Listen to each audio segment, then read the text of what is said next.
Queridos, abram suas Bíblias, Mateus capítulo 7. Esse que tem sido base de nossas reflexões, nosso estudo nos últimos dias, o Sermão do Monte. E eu gostaria que você estivesse atento àquilo que Deus tem a falar no nosso coração, no seu coração, nessa noite.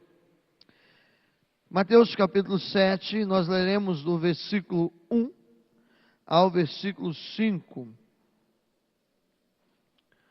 Diz assim a palavra de Deus: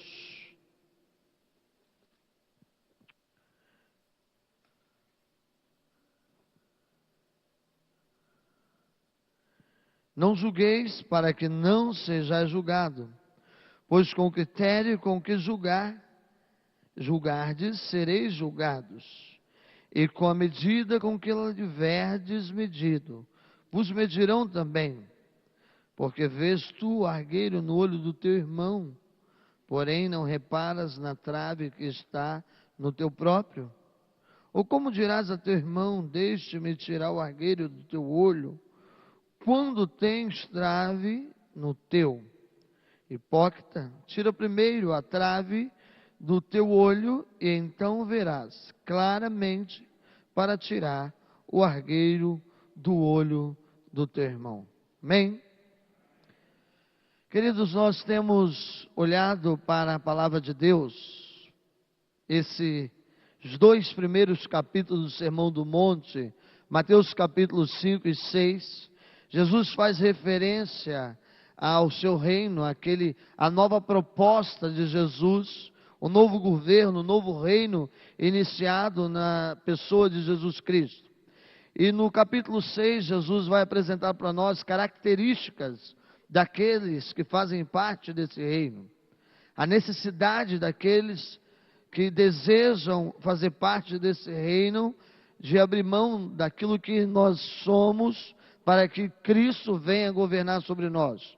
Capítulo 6, Jesus trabalha a importância e a relevância de que o reino de Deus se estabeleça de fato sobre a nossa vida, sem perder de vista a santidade de Deus, desse Deus que é santo, desse Deus que é puro, desse Deus que não se permite ser contaminado pelo pecado. Um Deus que ama o pecador, mas não abomina o pecado. Uma chamada à santidade.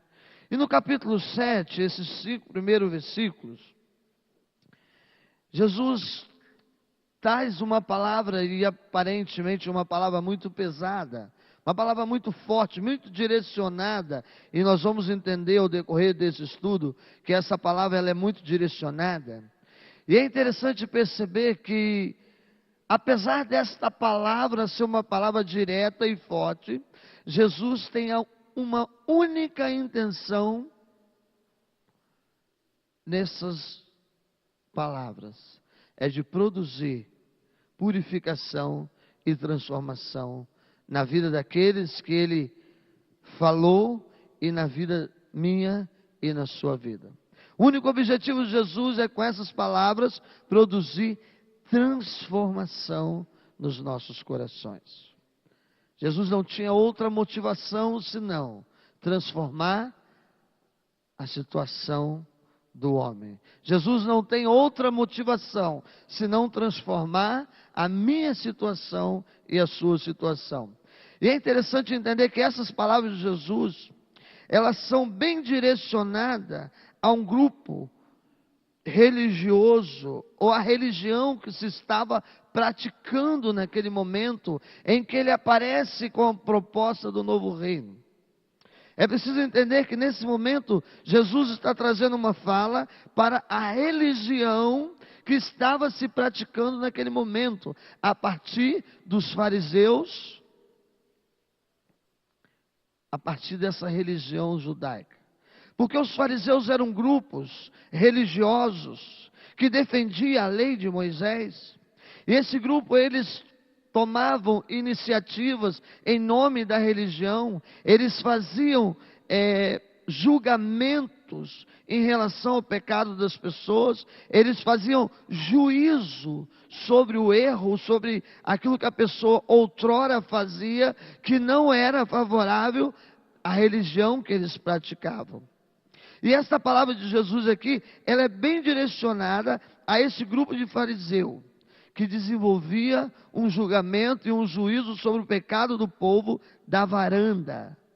O que é desenvolver um juízo da varanda? É você não entender qual é de fato a realidade, qual é de fato a necessidade que as pessoas estão vivendo, qual é verdadeiramente o problema que as pessoas estão passando. E quando Jesus traz essa palavra para os fariseus, dizendo assim: vocês precisam primeiro olhar a trave. Essa expressão trave não é trave de futebol, né, igual nós imaginamos, é uma coisa ainda maior, porque quando você vai ler e tentar entender essa expressão, você vai descobrir que trave eram os alicerces que seguravam uma casa de madeira. As colunas que seguravam uma casa, então representava algo muito grande. E essa expressão que ele usa, vocês que têm no olho de vocês argueiro, quer dizer ferpas, farpas, pequenos coisas que impediam a visão. E Jesus está dizendo para os fariseus que vocês estão cheios de problemas e vocês estão lançando sobre o povo um juízo sem olhar primeiro para dentro de vocês. E é interessante entender isso, quando Jesus chega no capítulo 23 de Mateus, ele diz para os fariseus as seguintes palavras: vocês estão assentados nas cadeiras de Moisés, vocês são escribas e fariseus. Todas as coisas que vocês dizem, as pessoas devem observar e devem seguir. Mas as pessoas não devem proceder em conformidade com as ações de vocês, porque vocês dizem e não faz. Vocês têm atado fardos pesados, é difícil das pessoas suportar. Põe nos ombros dos homens. Vocês, porém, nem com o dedo querem movê-los. E fazem todas as obras a fim de apenas serem vistos pelas pessoas. Preste atenção, Jesus estava trazendo para os fariseus uma reflexão profunda do estado de vida que eles estavam vivendo. E qual era a proposta de Jesus com isso? É de que, ao olhar para dentro de si, quando eu olho para dentro de mim, presta atenção nisso aqui, que isso é muito importante. Quando eu olho para dentro de mim, quando eu enxergo a minha situação, eu percebo a minha grande necessidade das misericórdias de Deus. E ao entender a minha grande necessidade das misericórdias de Deus, eu olho para o meu próximo e eu percebo a grande necessidade das misericórdias de Deus que ele também precisa ter. E assim eu trato os problemas, as lutas, as dificuldades no mesmo pé de igualdade. Eu consigo exercer um espírito de justiça cuidadora e não de juízo, de julgamento. E a religião judaica, ela exercia um juízo de condenação sobre a vida das pessoas. Eles não exerciam um juízo de cuidado. Eles não olhavam para o problema do próximo, para estender as mãos, mas eles olhavam para condenar. E essa palavra que Jesus traz para esse grupo de religiosos, ela é uma palavra que precisa ser encarnada em nós também. Porque às vezes nós subimos num patamar da religião e nós queremos exercer juízo sobre falhas e erros, como se nós estivéssemos num patamar acima. E Jesus está dizendo que antes de nós olharmos o problema, exercer um juízo, uma condenação, nós precisamos fazer uma reflexão, para que a partir dessa reflexão, a nossa ação seja por amor e misericórdia, e não por condenação. E talvez o melhor texto que Jesus vai explicar isso para os fariseus, você vai encontrar no Evangelho de João, capítulo 8. Talvez Jesus, o episódio de João, capítulo 8, veio como uma luva para que esse texto fosse revelado de maneira prática. Porque o que acontece em João capítulo 8? Esses líderes, os fariseus, tinham pegado uma mulher em adultério. A mulher estava condenada à morte pela religião judaica. Porque a lei diz que toda mulher pega em adultério, ela deveria morrer. Mas Jesus estava propondo um novo reino. E o reino que Jesus estava propondo, que ele vinha iniciar, era um reino de amor e de misericórdia, de perdão. E aí a Bíblia diz que em João capítulo 8, que os fariseus trouxeram para Jesus uma mulher. E eu fico tentando imaginar a cena daqueles líderes religiosos, né? Porque a Bíblia diz que aquela mulher era madrugada, ela ainda estava na cama. E eu fico imaginando aquela mulher sendo arrancada pelos cabelos, puxada em praça pública. Eles já tinham exercido a condenação sobre ela. E ele chega e diz para Jesus: isso aqui, uma prostituta. O que nós vamos fazer com ela? E aí Jesus traz de volta qual texto? Esse aqui, né? Jesus faz o seguinte: gente, a mulher está aqui, mas vamos parar um pouquinho, vamos dar uma olhada para dentro de nós. Jesus olha para os homens que já tinham exercido um juízo sobre a vida daquela mulher e diz: olhe para dentro de vocês, e se nenhum de vocês tiverem cometido algum pecado, lancem a primeira pedra. Olhem para dentro de vocês. A lei, a religião diz que nós devemos apedrejar. Mas eu, que estou inaugurando um novo reino, um novo tempo, uma nova aliança, eu que venho restabelecer um novo propósito, eu estou dizendo, a religião diz isso, mas as boas novas do Evangelho, a salvação, a graça, diz: olhe para dentro de vocês. E aí eles começaram a olhar. E aí a Bíblia diz que Jesus, naquele momento, começou a escrever na areia. Porque ele disse: se algum de vocês não encontrarem nada dentro do coração de vocês, que façam vocês compreender que vocês são tão pecadores como essa mulher, vocês atirem a primeira pedra.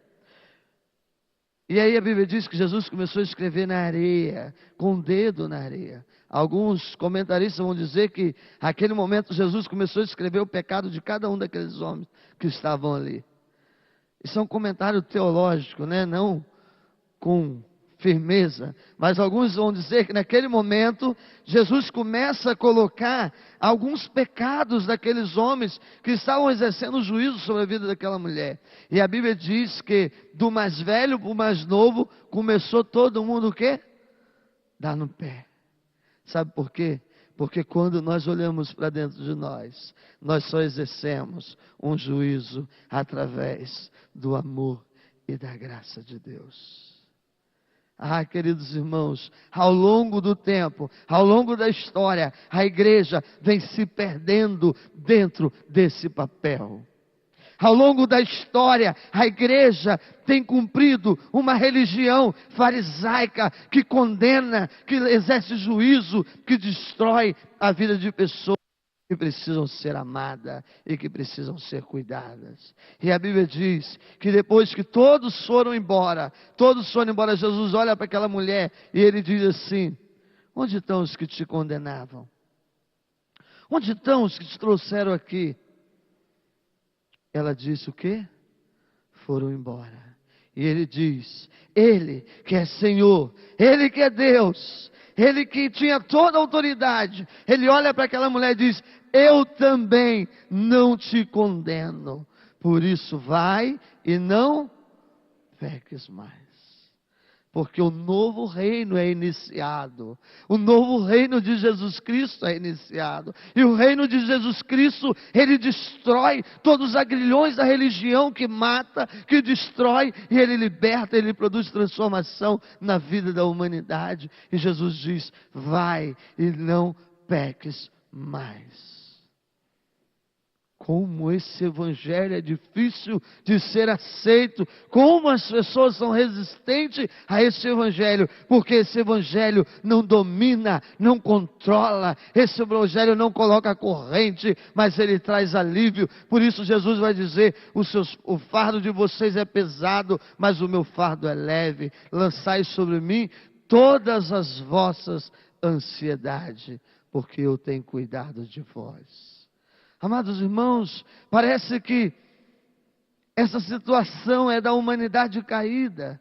Essa dificuldade de nós percebermos o quanto nós somos dependentes de Deus. O quanto todos os dias eu preciso que Deus olhe para mim com um olhar de misericórdia, de graça, de perdão. Porque em mim mesmo, por mim mesmo, não há nada de bom.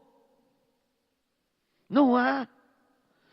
E aí Paulo vai dizer que nesse sentido, Paulo no capítulo 2 da carta aos Romanos, ele vai dizer assim: não importa quem seja, abre a tua Bíblia, Romanos capítulo 2, abre aí, confira aí, veja o que Paulo vai dizer. Alguém leia para mim 2, verso 1, talvez até o verso 2, quando Paulo está escrevendo a igreja que estava em Roma, uma igreja que se achava os donos da verdade, né, os poderosos. Veja o que Paulo vai dizer, escrever essa igreja. Alguém leia para mim.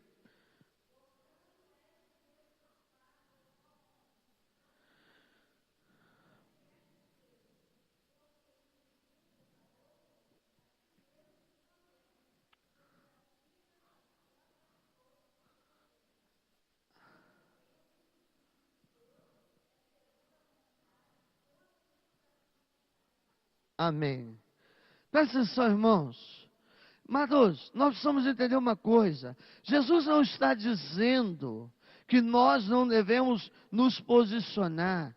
Jesus não está dizendo que nós não temos que ter discernimento para tomarmos decisões, para fazer com que o pecado não seja aceito no meio de nós. Jesus não está dizendo isso. Jesus está dizendo que nós não devemos exercer juízo de condenação. Quem faz essas coisas, quem quer exercer um julgamento sem olhar o amor, a misericórdia, é indesculpável diante de Deus. E deixa eu dizer uma coisa para vocês, deixa eu contar uma história para vocês. Um dia, um homem procurou um rei.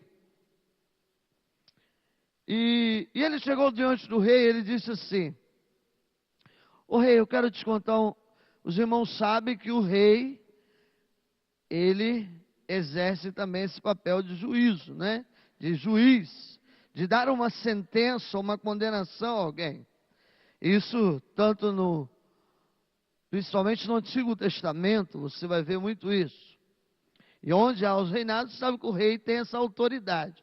E o homem foi para o rei e disse assim: ô rei, existiam 2 homens. Esses homens moravam na mesma cidade. Um deles era muito rico, muito rico.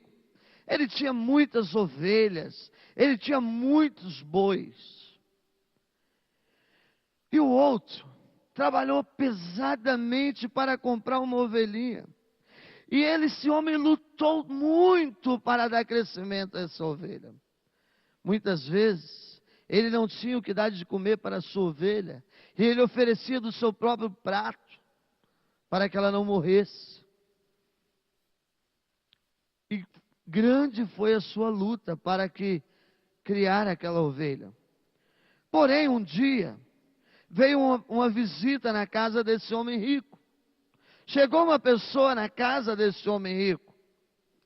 E esse homem rico que tinha muitos bois e muitas ovelhas, ele ficou com pena de matar uma das suas ovelhas para servir a sua visita. E ele mandou então que fosse na casa daquele homem que tinha uma única ovelha e matasse a ovelha dele para que ele pudesse servir para o seu convidado. Quando o rei ouviu isso, ele ficou furioso e imediatamente ele deu um decreto. Ele deu o seu julgamento. E o rei disse: esse homem precisa morrer. Esse homem não apenas precisa morrer, mas ele precisa devolver 4 vezes mais daquele que ele apanhou. E aí, o homem que estava contando a história olhou para o rei e, para surpresa do rei, ele disse: rei, esse homem é você. Esse homem é você. Essa história está narrada na sua Bíblia, no livro de 2 Samuel, capítulo 12. Esse homem era um profeta de Deus chamado Natã, e esse rei era Davi. Nós temos muita facilidade em dar juízo e em exercer o julgamento. Essa história não começou agora. Davi imediatamente disse que o homem precisava morrer. E Natã diz, o profeta de Deus, enviado à casa de Davi: você é esse homem, porque você mandou matar um homem simples que te servia. Você mandou matar um homem que estava caminhando junto com você e tomou a sua única esposa. Você mandou matar Urias, eu tinha esquecido o nome. Você mandou matar Urias e tomou a sua única esposa. Eu fico tentando imaginar, irmãos, como que aquilo caiu no coração de Davi. Que vergonha, que humilhação. Talvez se Natã tivesse chegado para Davi e dito: Davi, deixa eu dizer uma coisa para você, você está fazendo um monte de besteira, você tem pecado, Deus tem colocado um reino nas tuas mãos, Deus tem te dado de tudo. E agora, Davi, você vai lá e pega o filho, a esposa de um homem, pega para você, manda matar o cara, manda o homem para frente de batalha, intencionalmente. Talvez Davi fosse arrumar uma desculpa para Natã, né? Porque o homem caído, ele é bom de desculpa. Fala: Natã, mas sabe como é que é, né? Eu sou rei, a mulher é bonitona mesmo, deu mole para mim, mas não. Enquanto ele não sabia que o problema era ele deu a sentença. E aí, meu irmão, deixa eu dizer uma coisa para você. Quando Deus traz essas palavras para nós, quando Deus traz mensagens como essa para o povo, quando Deus estava levando essa mensagem para a religião dos fariseus, para a religião judaica, não é que ele queria que ele se sentisse culpado, não. Jesus não dizia isso para que eles percebessem o tamanho do seu pecado, não. Mas era para quê que eu disse? Para produzir transformação. Sabe por quê? Porque quando nós olhamos para dentro de nós e nós realmente percebemos quem somos e confessamos, a Bíblia diz que Deus purifica de todo o nosso pecado, de toda a nossa iniquidade. No Salmo 51, versículo 7, depois de Davi receber esse choque de Natã, esse choque de realidade do profeta, ele diz: Senhor, eu sei, eu bem sei, que somente o Senhor pode me fazer puro. Somente o Senhor pode me fazer limpo novamente. Eu bem sei que somente o Senhor pode perdoar as minhas iniquidades. Eu bem sei que só o Senhor pode apagar todos os meus pecados e todas as minhas iniquidades. E sabe uma coisa, querido? A Bíblia diz que Davi não deixou de ser um homem segundo o coração de Deus. Sabe por quê? Porque ele reconheceu quem ele era de verdade. uma palavra de Davi que sempre incomodou meu coração, até entender, até o Espírito Santo de Deus fazer eu compreender algumas coisas. Davi, no final da sua vida, ele olha para Salomão, e ele começa a dar alguns conselhos a Salomão. E ele começa falando muitas coisas para Salomão, e ele diz: Salomão, seja você homem. E aquela palavra de Davi para mim, Davi falhou como rei, falhou na sua casa. Davi fez essa grande besteira. E essa palavra inquietava o meu coração quando eu entendi que para ser homem, nós precisamos realmente ser homem de verdade para reconhecer as nossas fraquezas e as nossas limitações. E Davi foi homem o suficiente para dizer: Deus, eu pequei. Deus, a minha mão está cheia de sangue. Deus, eu carrego sobre mim a humilhação, os meus ossos estão moídos, porque eu carrego o peso do pecado, porque contra ti eu pequei, mas o Senhor pode me purificar de todo mal e de toda iniquidade. E eu, queridos irmãos, e aí eu compreendi as palavras de Davi para Salomão, porque precisamos ser fortes para reconhecer que somos fracos. Precisamos ser fortes para reconhecer que somos fracos. E quando nós reconhecemos as nossas fraquezas, Deus, que é rico, que é poderoso, Ele age na minha e na sua vida. E aí nós exercemos o cuidado. Eu cuido de você, você cuida de mim, e assim nós cuidamos um dos outros, porque nós somos todos dependentes da graça e da misericórdia de Deus. Que essa seja a mensagem que precisa ficar no teu coração nessa noite. Eu preciso de você e você precisa de mim. Nós precisamos de Cristo. Que nós possamos pensar isso todos os dias, que nenhum de nós somos autossuficientes sem a misericórdia de Deus. Por isso, tende paciência com aqueles que são fracos, com aqueles que precisam da sua ajuda, que precisam das mãos estendidas, que precisam das misericórdias, que precisam do amor, que precisam do cuidado. E assim, nós viveremos como novos membros desse reino iniciado por Jesus Cristo. Amém? Vamos cantar uma música que tem sido nossa oração, porque essa foi a oração de Davi. Sonda-me, Senhor, sonda-me, sonda a minha vida, vê se há em mim algum caminho mau, e se houver em mim algum caminho mau, leva-me por um caminho de justiça. Que você seja ousado e diga isso todos os dias, para que Deus possa revelar a você as áreas da sua vida que precisa ser tratada.